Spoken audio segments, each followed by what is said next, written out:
Bonjour et bienvenue, voici notre tour d'horizon économique, géopolitique et boursier. Nous sommes le mercredi 2 mai.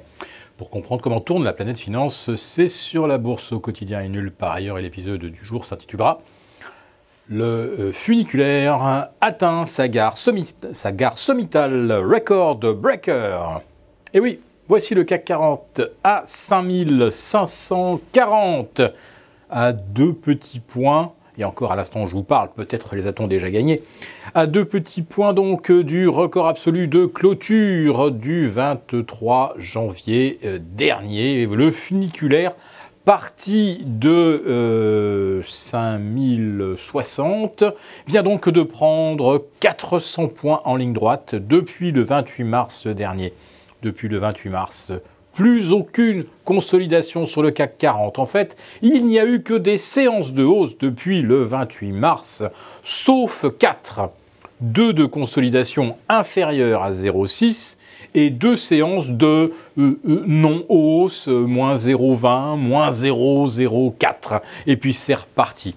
Alors on ne peut même pas dire que les opérateurs ont payé tous les creux, car il n'y a jamais plus eu de creux depuis fin mars. Nous venons donc de connaître le meilleur mois d'avril du 21e siècle, hors mois d'avril 2009, mais là, il s'agissait d'un rebond sur des niveaux abyssaux. Là, nous parlons d'un marché qui ne corrige ni un crack, ni ne subit l'accélération qu'on a pu connaître sur des quantitative easing. Non, là, vraiment, tout seul comme un grand, le CAC 40 s'est gagné, c'est 7%.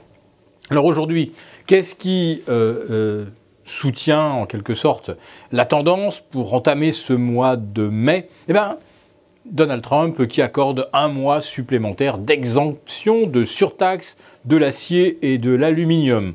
Bref, autrement dit, c'est parce qu'on n'est pas puni, ou pas tout de suite, que l'on continue de monter. En fait, on revient sur des niveaux de fin janvier, mais avec toujours la menace de guerre commerciale, ou en tout cas de sanctions américaines, avec des taux qui n'ont plus rien à voir. Regardez le 2 ans américain, au 23 janvier dernier, il était aux alentours de 2,15, aujourd'hui il est à 2,50, les taux longs américains flirtent avec les 3%, donc on a de l'argent plus cher, et on pourrait avoir d'ici ce soir des actions au plus haut. Il y avait forcément un calendrier.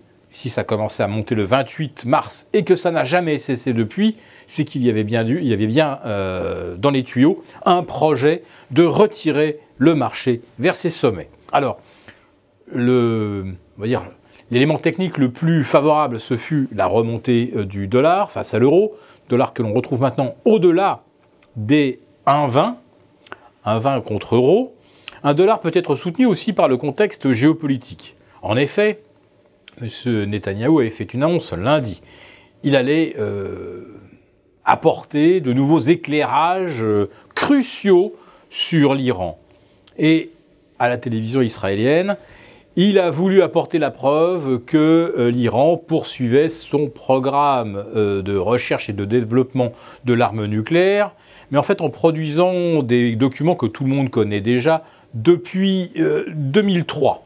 Alors, ces preuves, évidemment, n'en sont pas, mais le geste politique, lui, il est fort. Ça veut dire, à 15 jours de la prolongation ou non de l'accord sur le nucléaire iranien, ça veut donc dire qu'Israël met la pression sur les États-Unis pour dénoncer cet accord. Et autrement dit, l'Iran s'y est déjà engagé. Si l'accord est dénoncé, l'Iran, là pour de bon, reprendra son programme nucléaire.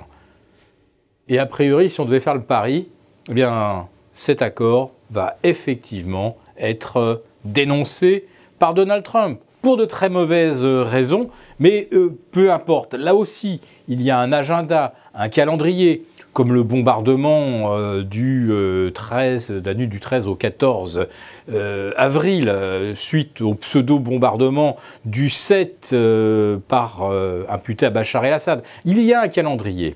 Alors nous ne connaissons pas les détails, mais nous voyons que tout se met en place. Et tout va se mettre en place alors que les marchés arriveront à leur sommet. Et ils n'y arrivent pas tout seuls, et ils n'y arrivent pas naturellement.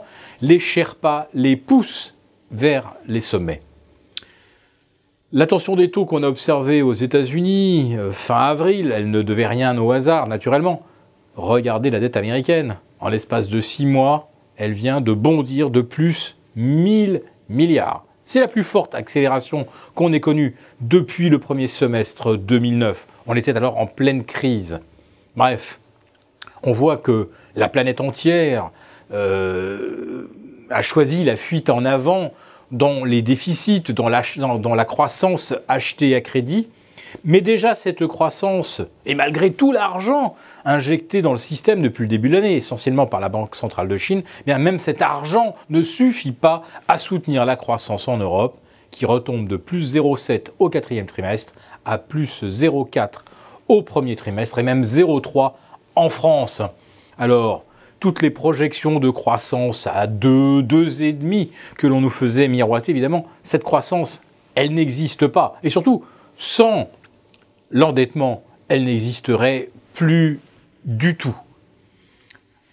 Mais peu importe, le funiculaire vient d'arriver dans sa gare terminale, les record breakers. Nous sommes pratiquement en train de dessiner un triple top sur le CAC 40, sur le DAX et une tête-épaule sur les indices américains. Alors, tout va bien se passer.